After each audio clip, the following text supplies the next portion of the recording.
TTD మాజీ chairman Bhumana Karunakar Reddy TTD ప్రతిష్టకు భంగం కలిగిస్తూ భక్తుల మనోభావాలను దెబ్బతీస్తున్నాడని ఎమ్మెల్యే ఎంఎస్ రాజు అన్నారు.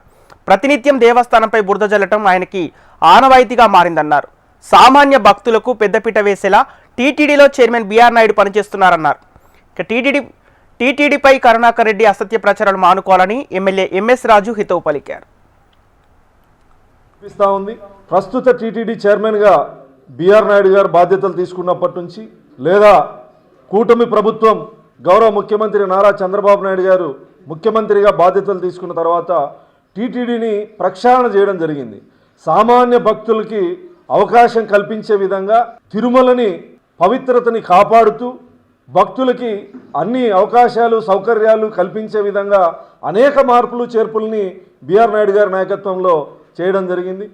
గౌరవ ముఖ్యమంత్రి గారు స్పష్టంగా పాలక మండలి చైర్మన్ గారికి పాలక మండలి సభ్యులకి ఈఓ గారికి అడిషనల్ ఈఓ గారికి స్పష్టమైన ఆదేశాలు ఇవ్వడం జరిగింది. సామాన్య భక్తులకి దర్శనాల దగ్గర ఎటువంటి ఆటంకాలు లేకుండా చూడాల్సిన బాధ్యత మీది.